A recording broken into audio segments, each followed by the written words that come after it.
So, hello everyone. We have this question from GPET 2023. The question is like, how would you prepare 2000 ml of 0.15 molarity in NaOH aqueous solution? ठीक है, तो 0.15 molar solution बनाना है, aqueous solution बनाना है, ठीक है, और 2000 ml बनाना है, ठीक। तो कैसे इसको प्रोसीड करेंगे क्वेश्चन को, तो ऐसे देख सकते हैं। देखिए, सबसे पहले इस क्वेश्चन के लिए जो प्रीरिक्विजिट है, मतलब पहले से आपको क्या पता होना चाहिए, आपको पता होना चाहिए कि मोलैरिटी हम किसको बोलते हैं, ठीक है।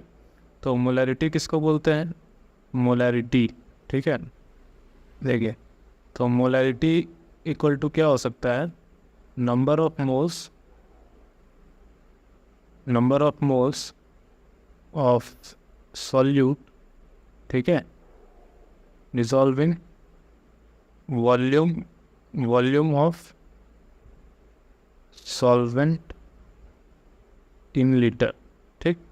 तो इस तरीके से कुछ होता है, सिंपल बता रहे। तो मोलैरिटी दिया हुआ है, मोलैरिटी कितना दिया हुआ है, 0.15, ठीक है, और number of moles of solute आपको निकालना है, ठीक है, मतलब number of moles of solute calculate करना है। वॉल्यूम दिया हुआ है कितना, 2000 ml है, मतलब उसको 2 लीटर समझ सकते हैं।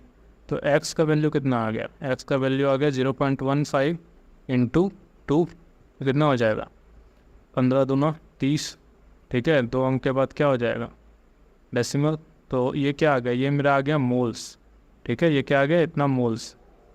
तो इतना मोल NaOH लगेगा, कितना मोल NaOH लगेगा, 0.30 मोल NaOH लगेगा। तो अब मोल्स का फॉर्मूला क्या होता है, गिवन मास, ठीक है, given mass divided by molar mass. तो गिवन मास निकालना है हम लोग को, मोलर मास NaOH का कितना होता है, 40। कैसे, तो इसको कैलकुलेट कर लो। 23 होता है सोडियम का, 16 होता है ऑक्सीजन का, हाइड्रोजन का होता है 1, जोड़ लो, 6 3 9 1 10 का 0, हाथ में 1 2 1 2 3 1 4 40, ठीक है। तो ये क्या हो गया, 0.30 इंटू 40 इक्वल टू क्या आ जाएगा, x।